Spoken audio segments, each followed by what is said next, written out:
Do we mess with Ouija boards? We played with it a few times. That spirit realm, something about that Ouija board. Why would they sell that shit in Toys R Us to some kids anyway?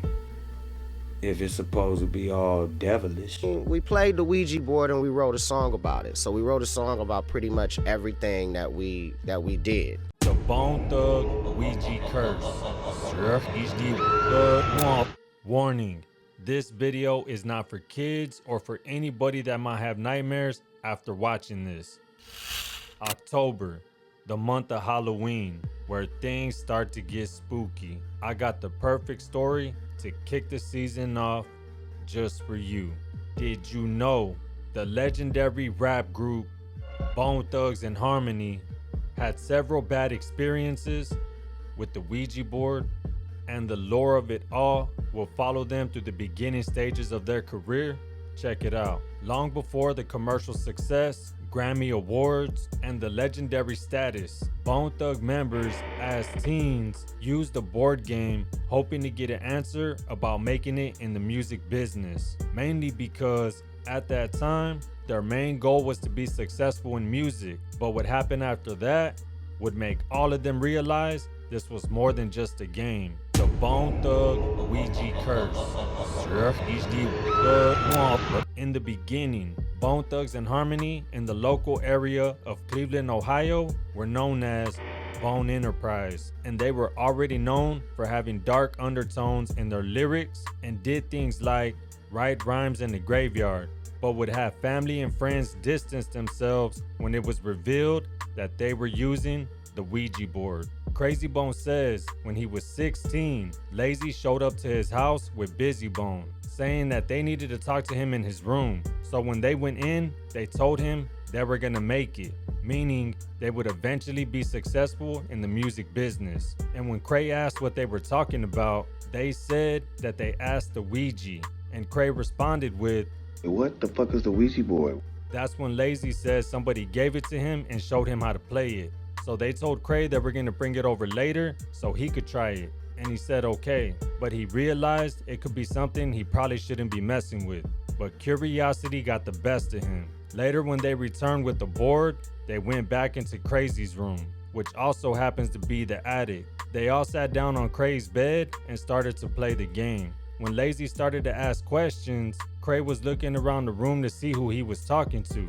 But then he noticed it started to move, but he didn't believe it was moving on its own. He thought it was just them trying to play a prank on him. And he truly believes to this day that Lazy and Busy were the ones moving it, because every time he tried it, it just didn't work. After that first time, Crazy didn't really believe in it, especially after finding out that Lazy Bone bought it from Toys R Us. But that first experience wouldn't be the last of its use in the circle of Bone. The Bone Thug Ouija Curse.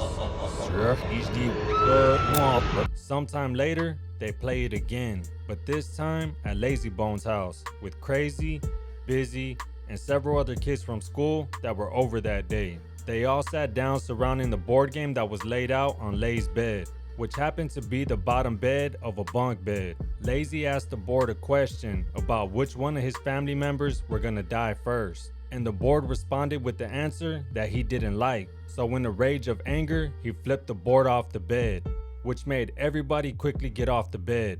And in that exact moment, the top part of the bunk bed collapsed onto the bottom bunk where the board game was at. After that happened, it opened up Crazy's eyes, and he told Lazy he was never going to his house again. But Cray pointed out how that bed held up really good, and he knew it was a good bed because all of them used to wrestle on it and throw each other off of it and never once had an issue with it. But that second experience wouldn't be the last of its use in the circle of Bone. The Bone Thug Ouija Curse. Sometime after the bed collapsing incident, they played the board game again at Crazy's house. And while they were playing it, Crazy Bone's mom walked in. Crazy said his mom never cussed, but that day when she saw them playing that game, she was cussing at them bad. And she made all of them leave and she kicked Crazy Bone out their house. But that's when he noticed that game was way more sinister than he actually thought. The Bone Thugs Ouija Curse. After using the board game over and over, they would end up writing a song about it called Mr. Ouija that would eventually end up on their first EP called Creeping on the Come Up, with Eazy-E as the executive producer. That EP was a massive success, achieving 4 times platinum certification in the US, peaking at number 12 on the Billboard 200, and receiving critical acclaim for its unique and innovative chopper rap and melodic vocal style. Because of the 2 songs, Thuggish Ruggish Bone and For the Love of Money, its commercial success launched the group's influential career in hip-hop. But it also brought negative press, which had the world of hip-hop and pop labeling them as devil worshippers, mainly because the song Mr. Ouija on that EP had never been heard in hip-hop before. The Bone Thug Ouija Curse.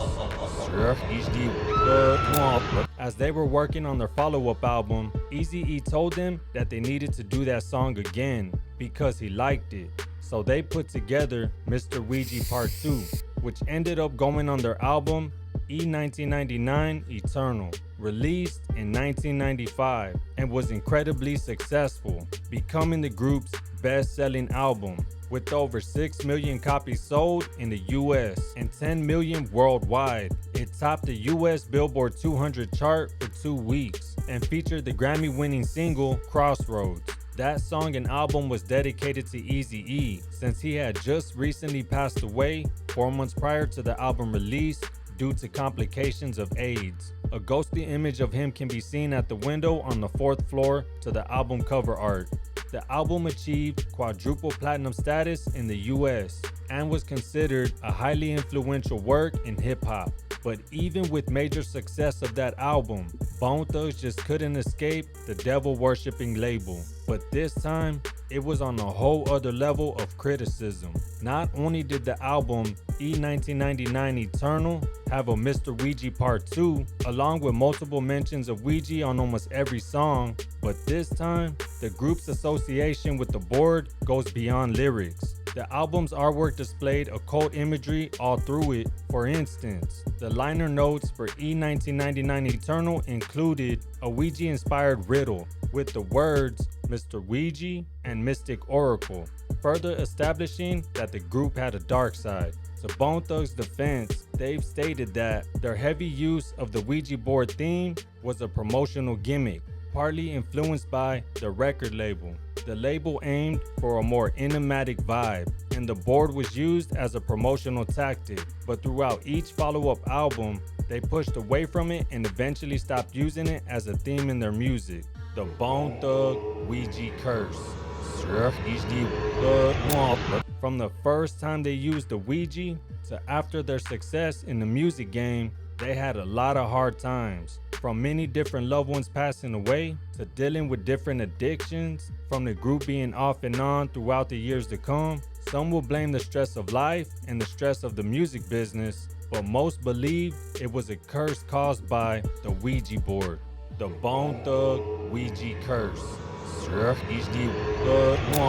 In more recent years, each member of Bone would denounce the board game and express to their fans and their new younger fans to avoid the Ouija because it's more than just a game. Do you have any crazy stories with the Ouija board? If so, share them and tag me in it. I would love to hear all about it. And also, what's your favorite song from Bone Thugs? Y'all let me know. The Bone Thug Ouija Curse.